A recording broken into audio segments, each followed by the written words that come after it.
오늘 은혜 받으실 하나님 말씀은 마가복음 1장 12절에서 15절 말씀입니다. 다 같이 말씀을 봉독하겠습니다. 성령이 곧 예수를 광야로 몰아내신지라. 광야에서 40일을 계시면서 사탄에게 시험을 받으시며 들짐승과 함께 계시니 천사들이 수종 들더라. 요한이 잡힌 후 예수께서 갈릴리에 오셔서 하나님의 복음을 전파하여 이르시되 때가 찼고 하나님의 나라가 가까워 왔으니 회개하고 복음을 믿으라 하시더라. 아멘. 저는 오늘 여러분과 함께 마가복음 1장 12절에서 15절 말씀을 가지고 회개하고 복음을 믿으라 라는 제목의 말씀으로 은혜 나누고자 합니다. 교회에서 가장 많이 듣는 말이 몇 가지가 있습니다. 한 세네 가지가 있는데 첫 번째가 되는 말이 바로 회개하는 말입니다. 그래서 교회를 나오면 회개하는 말을 우리는 굉장히 많이 듣고, 회개라는 말에 대해서 우리 또한 회개하며 믿음으로 나아가겠다고 다짐하고 결심하기도 합니다. 더 나아가 듣는 말이 있다면 하나님 나라라는 이야기를 많이 듣습니다. 그래서 우리가 신앙생활을 잘하고 천국에서 만나자, 하늘나라 가자, 우리가 하늘나라 바라보며 나아가자는 말을 많이 사용하기도 합니다. 또 하나 교회에서 많이 듣는 말이 복음 전파하자, 전도하자는 이야기를 많이 듭니다. 그래서 우리가 하나님의 말씀을 전하고 복음을 전해서 많은 영혼들을 주께로 돌아오게 하는 것이 우리의 사명 아니겠느냐고 이야기하는 사람들이 많이 있습니다. 그런데 문제가 되는 것은 이 회개의 개념을 잘못 알거나 또 하나님 나라 그리고 또 복음 전파에 대한 것을 잘못 이해하고 있는 사람들이 있다는 사실입니다. 우리가 아는 것처럼 죄에 대한 고백, 그거 고백이 회개냐, 그것만이 고백이 회개라고 얘기한다면 회개에 대한 것을 잘 알지 못하는 것입니다. 더 나아가 슬픔과 괴로움과 고통이 없는 것, 그것이 천국 하나님 나라 아닙니까? 라고 얘기한다면 그것 또한 슬픔과 고통과 괴로움이 없는 것이 하나님 나라가 맞지만은 하나님 나라의 정확한 개념은 슬픔과 고통과 괴로움이 없는 것이 아니고 더 깊은 의미에서의 그 뜻을 갖고 있다는 것 또한 알고 있어야 됩니다. 더 나아가서 회개와 그리고 더 나아가서 하나님 나라가 있기 전 우리가 기억할 것은 바로 복음이라는 핵심이 무엇인지를 알아야 된다는 것 또한 우리는 알아야 됩니다. 복음에 대한 것을 분명히 깨달아야 회개라는 것을 할 수 있는 것이고, 복음에 대한 것을 확실히 깨닫고 그 마음가운데 알아야 하나님 나라를 소유하며 하나님 나라의 의미를 깨달을 수 있기 때문에 그렇습니다. 그러므로 복음은 듣고 우리는 뭐 하느냐? 회개하는 것입니다. 그래서 주의 말씀을 들으면서 우리는 믿음을 가지고 회개하게 되는 것이고, 이 회개를 통해서 무엇을 받느냐? 하나님 나라, 그 마음 가운데 주님이 우리와 함께 있다는 걸 깨닫게 되며 하나님 나라, 바로 그로서 비로소 복음 전파가 이루어진다는 것 또한 우리가 알아야 되는 것입니다. 그래서 예수 믿고 복음이 전해질 때 점점 어떤 일이 일어나냐? 하나님 나라가 확장된다는 표현을 사용하게 되는 것입니다. 그래서 오늘 이 개념부터 확실하게 정리를 하려고 합니다. 회개가 무엇인지, 그리고 하나님 나라에 대한 것과, 그리고 우리가 잘 아는 복음 전파, 그리고 오늘 얘기한 하나님 안에서 복음을 믿으라는 이야기가 무엇인지에 대한 개념을 우리는 분명히 알아야 되기 때문입니다. 이를 통해 마지막 때를 살아가면서 의미 없는 회개가 아닙니다. 진정한 회개가 이루어지길 원하고, 우리가 아는 것처럼 복음에 대한 확실한 핵심을 가지고 하나님 나라의 사명을 잘 감당하는 하나님의 귀한 성도 다 되기를 다시 한번 주님의 이름으로 축원합니다. 자, 그러면 개념부터 한번 정리해 보겠습니다. 첫 번째 우리가 얘기한 바로 개념은 바로 복음입니다. 복음은 우리가 아는 것처럼 한마디로 얘기한다면 바로 예수 그리스도가 복음입니다. 단순히 예수 그리스도의 복음을 얘기할 때 예수 그리스도가 단순히 복음이 아니라 그 복음에는 하나님의 사랑이 들어가 있고, 하나님이 세상을 이처럼 사랑하사 독생자 그리스도 예수 그리스도를 우리에게 보내주셨습니다. 그러니까 하나님이 사랑하신다, 우리를 사랑하시고 우리를 버리지 않는다는 것이 바로 복음이 될 수 있습니다. 그 복음을 통해서 예수 그리스도를 이 땅에 보내셨는데 그 아들이 예수 그리스도께서 십자가를 지심으로 우리 죄를 청산해 주셨습니다. 그러니까 우리에게 복음은 뭐가 되느냐? 죄인이요 의인이 될 수 없습니다. 하나님의 자녀가 될 수 없는 사람입니다. 그런데 하나님께서 우리를 사랑하셔서 예수 그리스도를 보내주셨고, 예수 그리스도가 십자가에 달려 죽으심을 말미암아 우리 죄를 청산하셨습니다. 그것이 뭐라고요? 바로 복음입니다. 그걸로 끝나느냐? 아닙니다. 예수님이 우리의 죄를 청산하는 것 끝난 것이 아니라 예수 그리스도 또한 부활하셨습니다. 부활하심을 통해서 우리 또한 부활의 첫 열매가 되게 하셔서 하나님 나라를 꿈꾸게 하시고 하나님 나라의 문을 여셨다. 그것이 복음입니다. 바로 우리가 예수 그리스도를 믿음을 통해서 예수 그리스도를 믿기만 하면 하나님의 자녀가 되고, 하나님의 자녀로 끝나는 것이 아니라 하나님 나라를 유업으로 얻을 수 있는 자격을 얻게 됐고 하나님 나라를 소유하는 하나님의 백성이 되었다는 것을 의미하는 것 또한 복음입니다. 그 복음은 또한 이렇게 얘기합니다. 그 예수 그리스도가 우리로 하여금 믿음으로 섬기는 많은 사람, 그 사람을 향하여 영생을 얻게 할 뿐만 아니라 그분이 다시 오시겠다라고 약속하셨습니다. 그러므로 예수 그리스도의 재림과 다시 오심에 대한 것을 믿는 것, 그리고 다시 오신 것은 믿는 자에게는 뭐가 되느냐? 바로 복음이 된다는 것을 의미하게 되는 것입니다. 그래서 복음 자체가 예수 그리스도입니다. 그러므로 예수 그리스도의 그 복음은 알파 오메가 되십니다. 처음과 끝이 예수로 충만하고 예수로 충만한 사람은 그 복음의 의미를 확실히 깨닫게 되는 것입니다.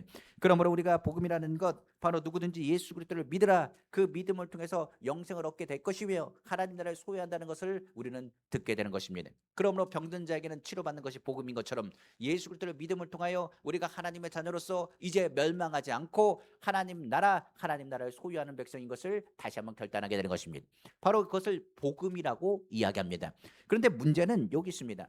복음을 뭐하라고 얘기하느냐? 믿으라고 얘기하고 있습니다. 한마디로 얘기하면 바로 예수 그리스도를 믿으라는 얘기죠.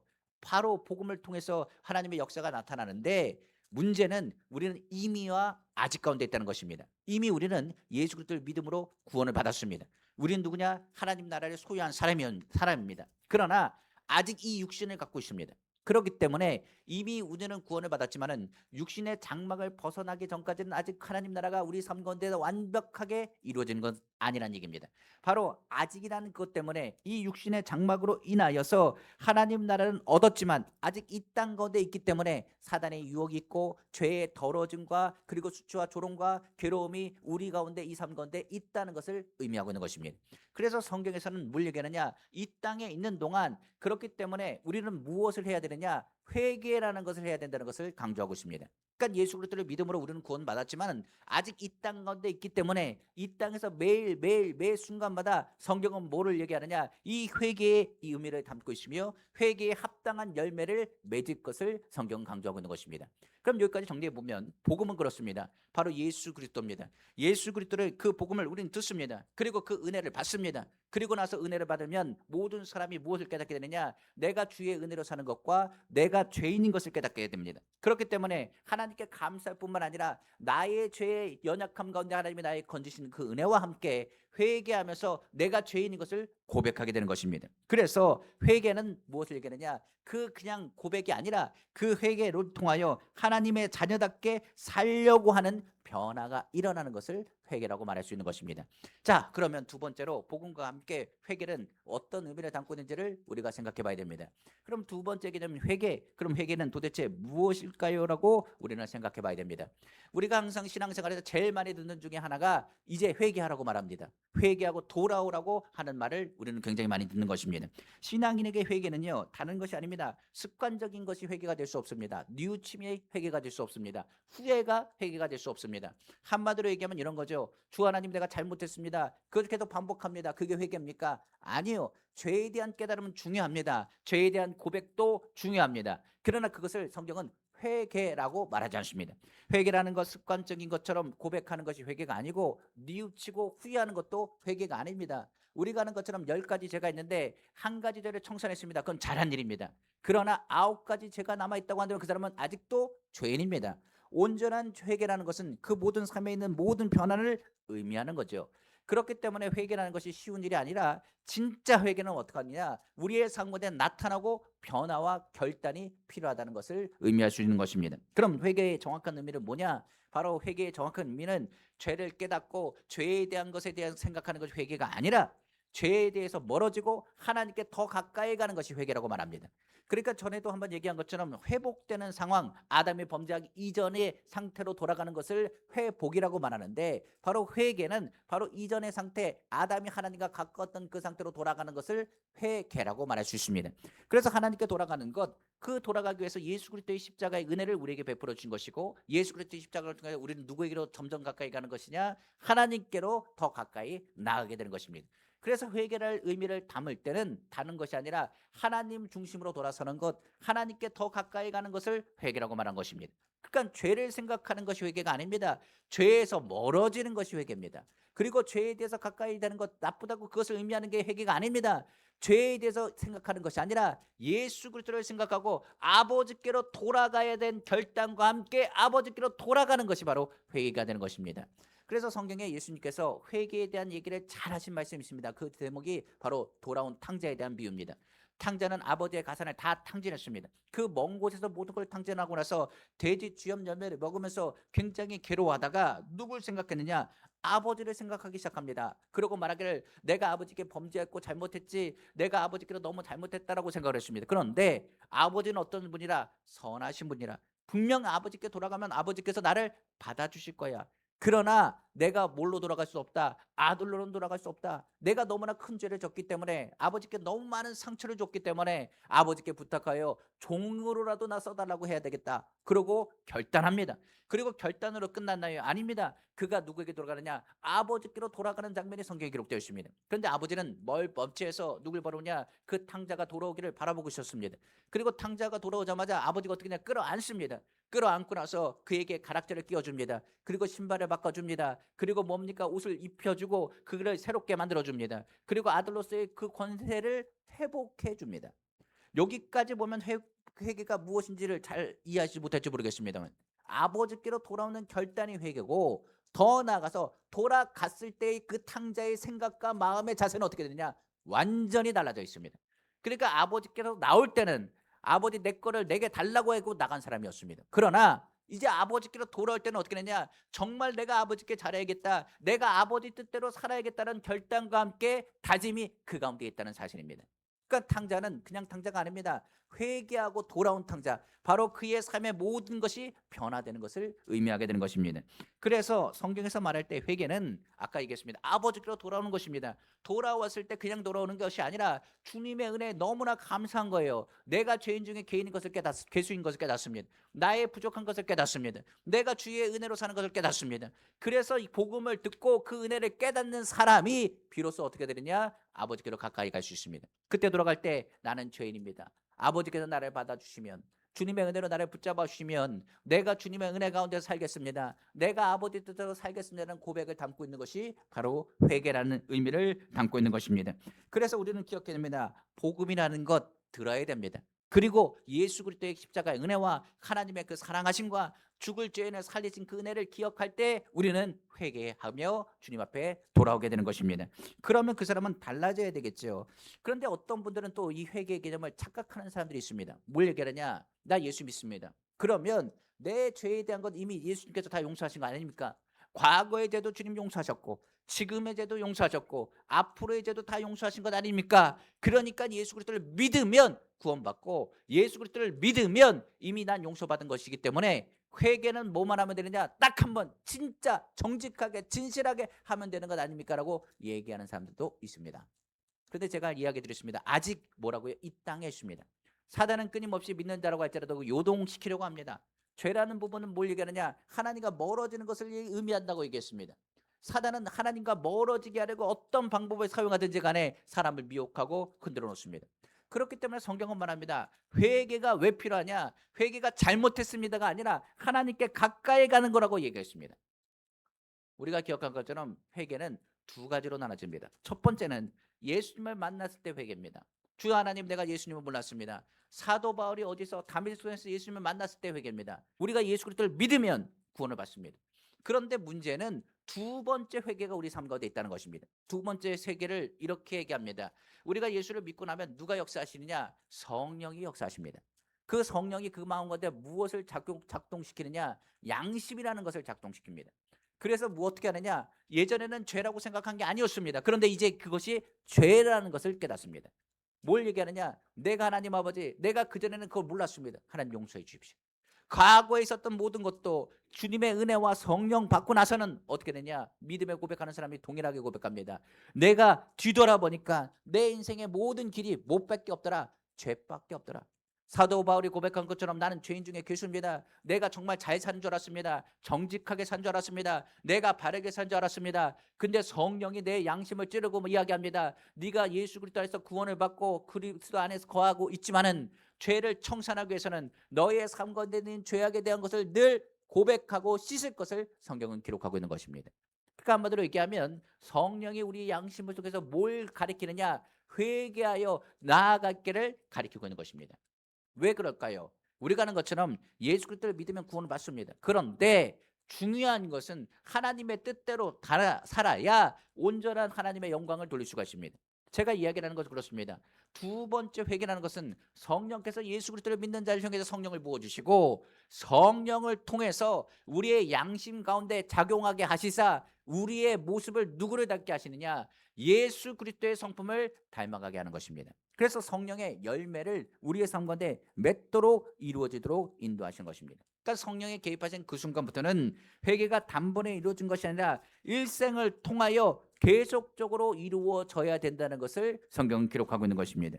사람이 매일마다 무엇을 봅니까? 거울을 보는 것처럼, 세수를 하는 것처럼, 몸을 씻는 것처럼 어떻게 하느냐? 바로 우리가 예수 그리스도를 믿는 그 순간부터는 어떻게 되느냐? 거듭나 하나님의 자녀답게 씻고 깨끗하게 하여 하나님의 모습, 하나님의 성상의 모습을 닮아가고 회복하는 것을 바라봐야 되는 것입니다. 그러므로 우리의 삶이 거룩하고 회개할수록 누굴 닮아야 되느냐? 예수 그리스도를 닮아가게 되는 것입니다. 그러니까 회개의 정의를 이야기한다면 뭐가 필요할까요? 결단이 필요하고요. 두 번째는 뭘 얘기합니까? 돌아온 탕자가 돌아왔을 때 뭐라 그러냐? 정말 아버지의 아들로서 잘 살아야겠다. 아버지의 뜻대로 정말 잘 살아야겠다 결단하며 하나님의 형상을 닮아가는 모습으로 나아가게 되는 것입니다. 그러니까 아버지의 마음을 누가 아느냐? 탕자는 압니다.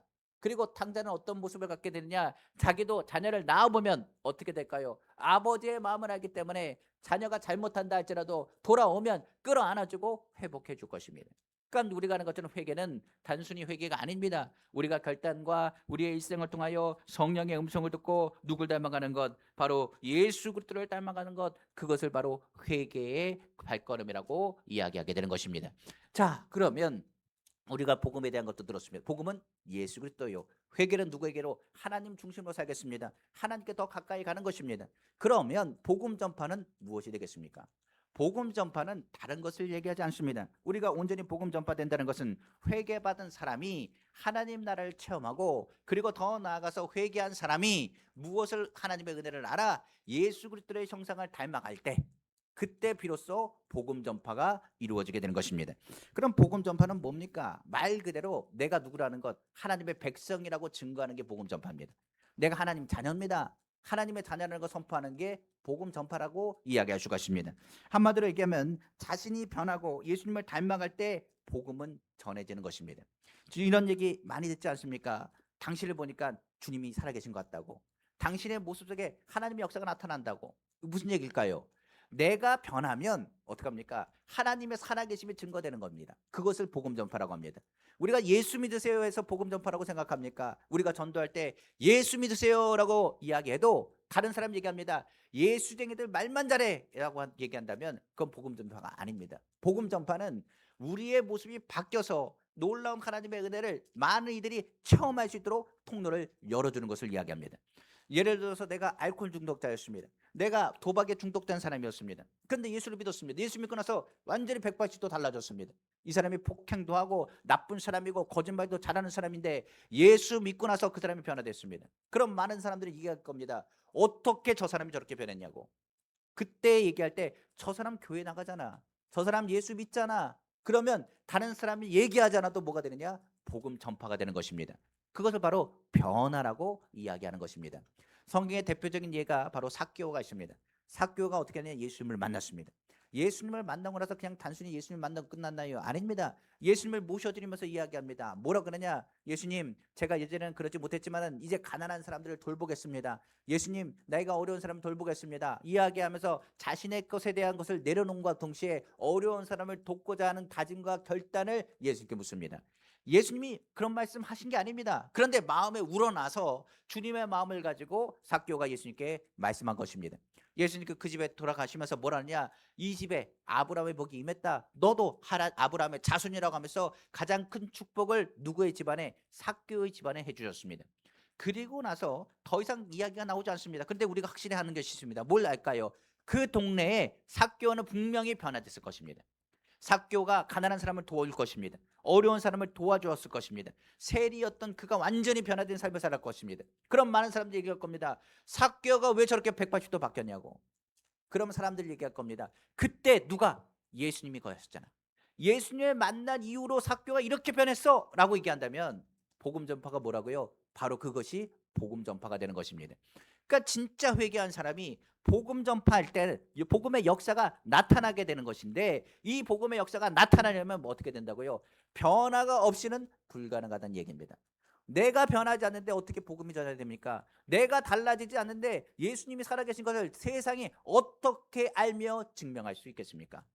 성경에 요한복음 4장에도 누가 나오느냐? 사마리아 여인이 나오지 않습니까? 사마리아 여인이 뭐라고 합니까? 처음에는 사람들 만나기 싫어가지고 정오에 물을 뜯었습니다. 사람 피해서 다녔던 사람이 사마리아 여인이었습니다. 그런데 예수님을 만났습니다. 예수님을 만나고 나서 복음에 대한 것을 듣게 됩니다. 그리고는 복음 대신 예수 그리스도를 전하고자 물동이를 집어던집니다. 그리고 고을로 내려가서 말합니다. 와 보라고, 그분이 나의 모든 것을 아신다고. 와 보라고, 여러분들을 하나님께로, 하나님 나라의 복음을 여러분 듣게 될 것이라고. 와 보라고, 예수 그리스도가 메시아라고 선포하기 시작합니다.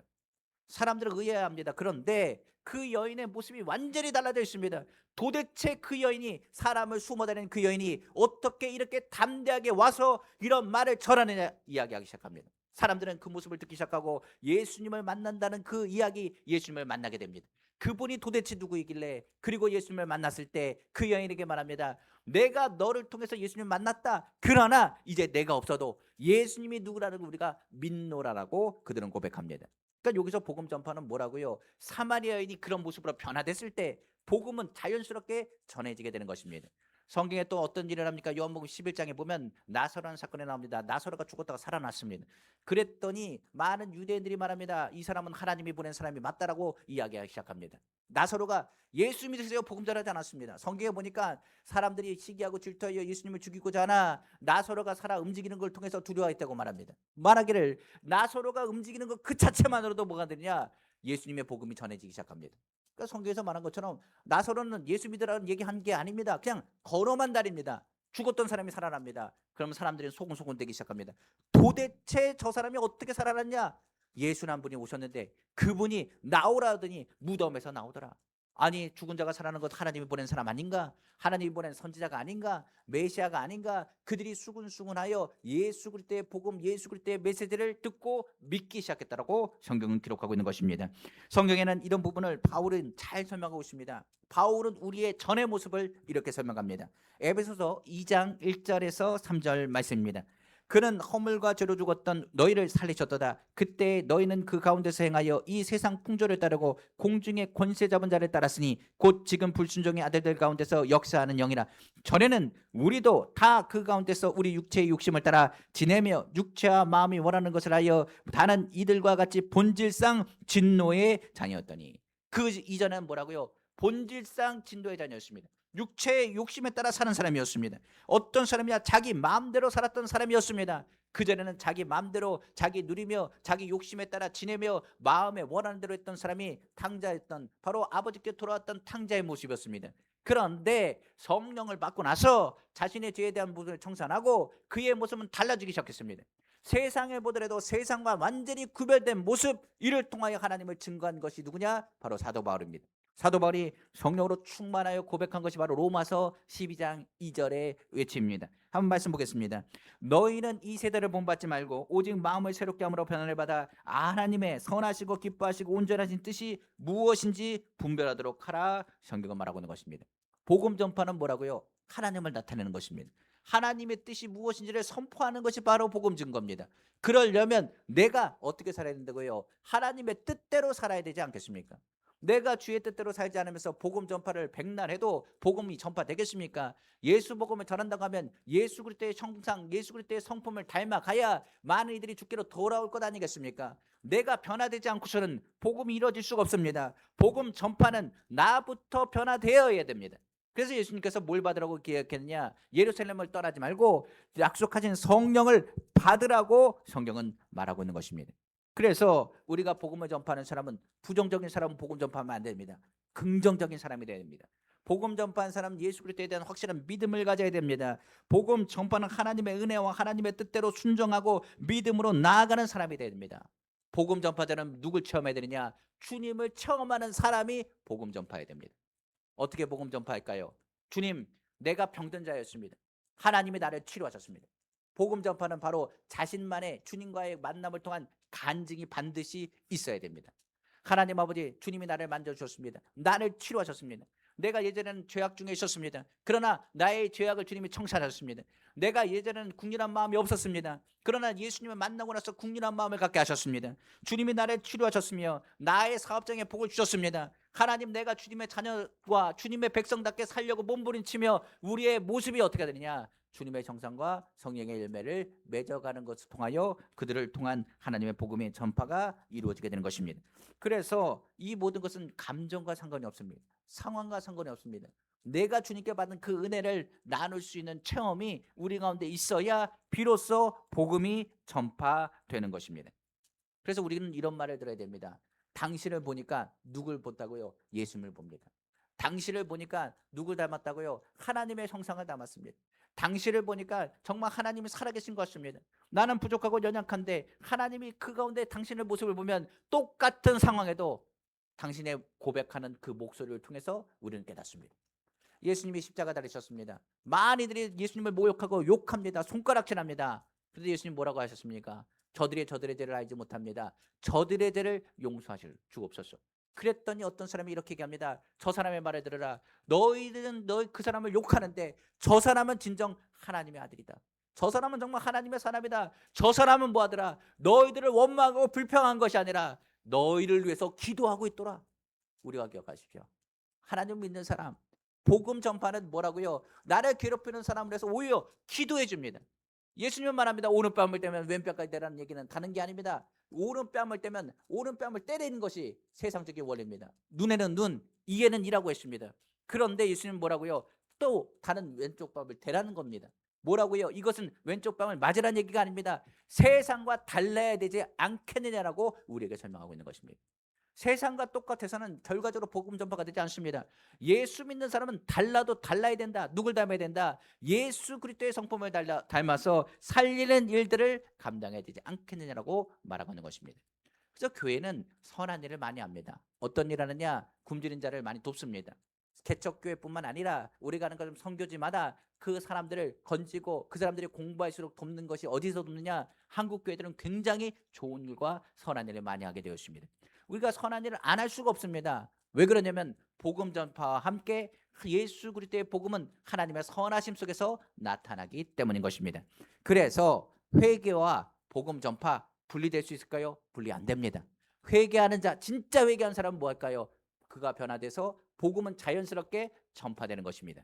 사도 바울은 우리에게 말합니다. 우리를 뭐라 하느냐? 그리스도의 편지라고 말했고요. 그리고 더 나아가서 그리스도의 향기라고 말했습니다.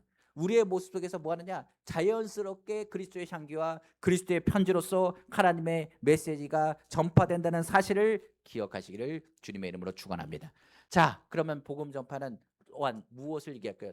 딱 두 가지를 핵심적으로 얘기합니다. 복음 전파는요, 누굴 얘기하냐? 첫째, 예수 그리스도. 하나님을 나타내고 예수 그리스도를 나타내는 것이 첫 번째 복음 전파입니다. 그러니까 내가 잘 살아야 예수 복음이 전파되는 겁니다. 내가 엉망으로 살면 하나님의 영광이 가려지겠죠. 자, 두 번째 복음 전파는 무엇을 얘기할까요? 바로 하나님 나라입니다.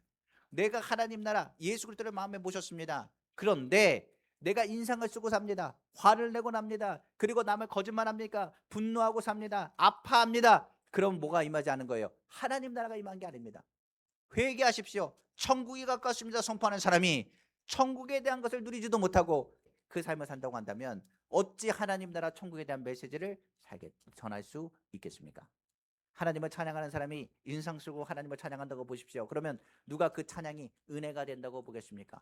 찬양하는 사람은 어떤 환경과 상관없이 하나님 앞에 찬양할 때는 기쁨과 감사함으로 찬양해야 되는 것입니다. 마찬가지로 그렇습니다. 하나님 나라를 전하는 사람은 어떻게 됩니까? 정말 그 얼굴이 하나님 나라를 체험한 사람, 행복한 사람의 모습을 갖춰야 된다는 것입니다. 성경 한번 이런 말이 있습니다. 마태복음 6장 33절에 이런 말이 있죠. 그런즉 너희는 먼저 그의 나라와 그의 의를 구하라고 했습니다. 여기가 뭐냐면 복음 전파입니다. 그 나라와 그 의를 구하는 것. 그리하면 이 모든 것을 너희에게 더하시리라. 우리에게 모든 걸 더하시는 그 나라가 어떤 나라입니까? 바로 하나님 나라입니다. 그 하나님의 나라는 부족함이 없습니다. 모든 것을 채워주십니다. 주님이 거하시면 그것이 바로 하늘나라가 되기 때문에 그렇습니다. 그래서 진정한 회개가 복음 전파요. 복음은 천국을 체험하는 것이라고 이야기할 수 있습니다. 그래서 우리가 있게 할 때 회개는 예수님을 만나는 게 회개입니다. 예수님을 만날 때 회개가 이루어지고요. 천국은 예수님이 거하는 곳이 천국입니다. 그래서 이곳이나 저곳이나 주님이 계신 곳이 뭐라고요? 그 어디나 하늘나라라고 고백하게 되는 것입니다. 그리고 해국교회가 천국을 전하는 복음 전파는 무엇을 깨닫는 것이요? 하나님의 마음을 깨닫는 것입니다. 그러니까 복음 전파는 내가 주님을 마음을 받아 탕자처럼 돌아와서 주님의 마음을 깨닫고 변화됐을 때 자연스럽게 다가오는 것이 바로 복음 전파가 되는 것입니다. 그래서 우리가 주님을 만나고 주님을 경험하는 것, 주님 앞에 복음을 나가는 것, 그래서 교회는 오늘날 무엇을 하는 장소냐? 예수 그리스도를 만나게 하는 장소가 교회고요. 더 나아가서 예수님의 치료가 나타나고 예수 그리스도의 영광이 드러날 때 그곳은 뭐가 되느냐? 하나님 나라가 되는 것이고, 교회의 메시지는 뭐가 되느냐? 바로 복음 전파가 되어지게 되는 것입니다.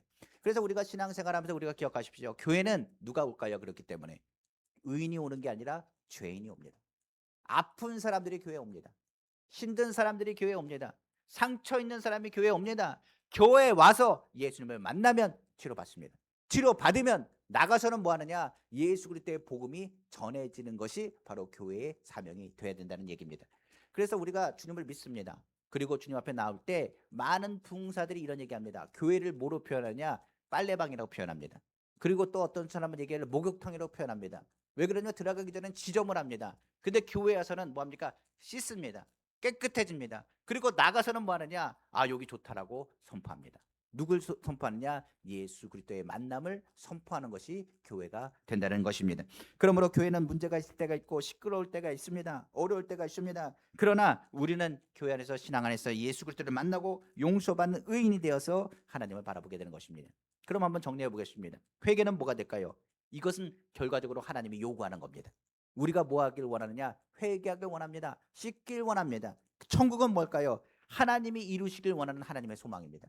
우리 안에 뭐 하길 원하냐? 누구보다 행복하길 원합니다. 치료받길 원합니다. 건강을 원합니다. 그게 누구의 마음이라고요? 주님의 마음입니다. 예수님을 우리에게 보내신 것이고, 우리 안에 하늘나라가 임하는 것, 예수님이 임하면 우리의 병을 치료받고, 예수님이 임하면 우리의 마음에 평안함이 임하기 때문입니다.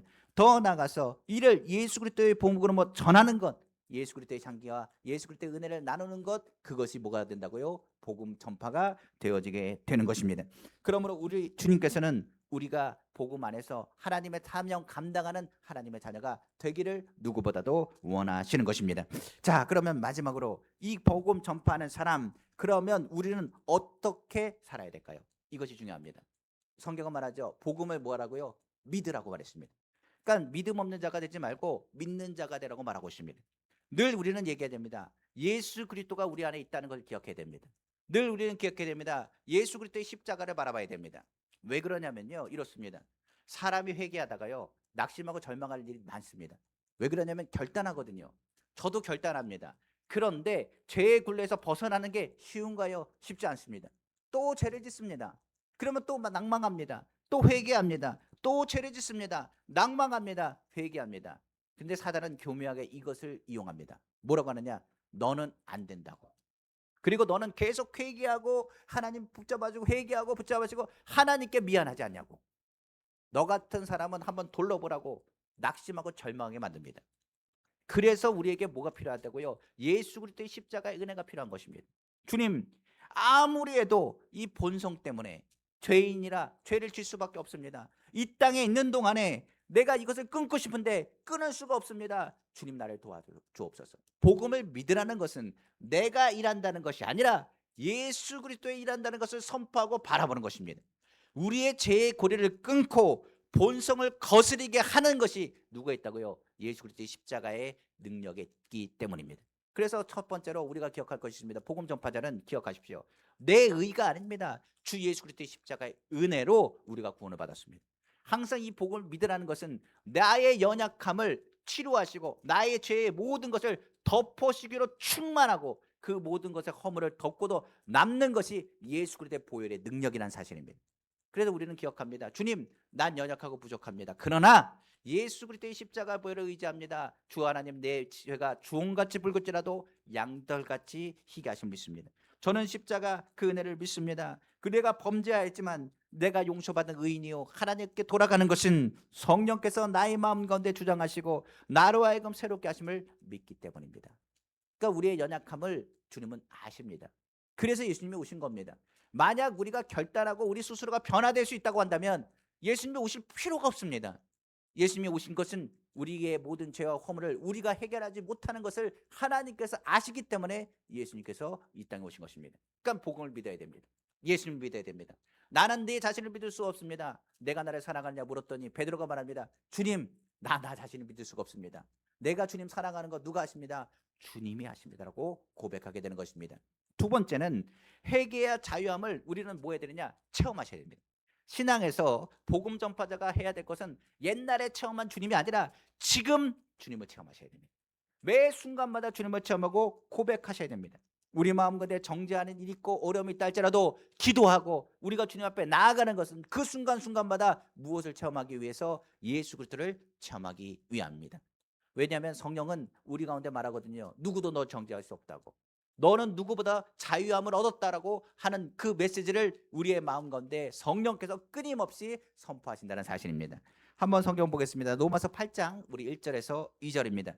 그러므로 이제 그리스도 예수 안에 있는 자에게는 결코 정죄함이 없나니 이는 그리스도 예수 안에 있는 생명의 성령의 법이 죄와 사망의 법에서 너를 해방하였습니다.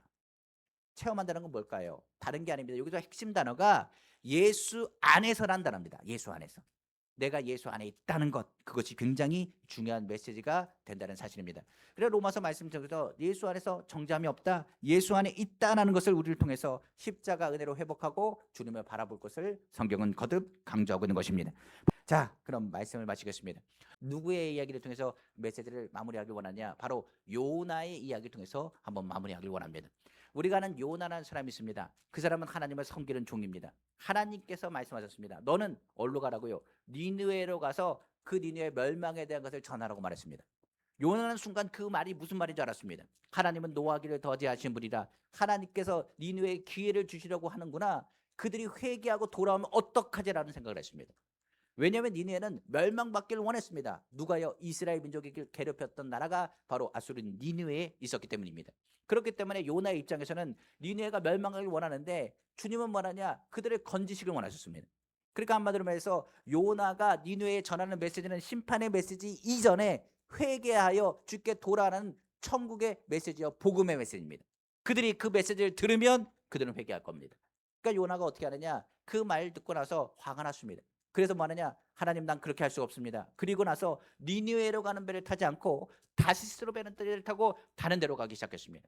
하나님은 요나를 가만히 두지 않았습니다. 풍랑을 일으켜가지고 배를 흔들었습니다. 그리고 배가 파산할 지경까지 되니 요나가 말합니다. 이 모든 풍랑은 나 때문이라, 나를 던지라고 말하고 있습니다. 바로 요나, 나를 던져달라고 말했습니다. 그리고 요나가 그 바닷속으로 들어갔을 때 풍랑은 잠잠해지고 요나가 죽었나요? 아니요. 물고기 뱃속에 요나가 들어갑니다. 근데 요나가 그때 뭐 하기 시작하냐? 그때부터 회개 기도를 하기 시작합니다. 하나님, 내가 잘못했습니다. 내가 너무나 잘못했습니다. 하나님, 나의 죄를 용서해 주십시오. 내가 주님의 성전만을 바라봅니다. 우상 섬기지 않습니다. 내가 주님 말씀대로 순종하겠습니다. 하나님 뜻대로 가겠습니다. 하나님, 나를 살려주시기만 한다면 하나님의 뜻하는 대로 순종하겠다고 고백합니다. 그리고 뭐라 그러냐? 구원은 하나님께 있습니다. 이 얘기는 뭡니까? 그를 살리고 죽이는 건 하나님의 절대 주권에 있다는 것을 선포하는 것입니다. 그리고 나서 물고기 뱃속에서 요나를 토해냅니다. 그러니까 요나가 그리고 나서 뭐 하기 시작하냐? 니느웨에 가서 말합니다. 선포하기 시작합니다. 이제 몇 날이 못돼서 멸망할 겁니다. 그러니까 회개하십시오라고 외치기 시작합니다. 그걸 뭐라고요? 복음이라고 말합니다.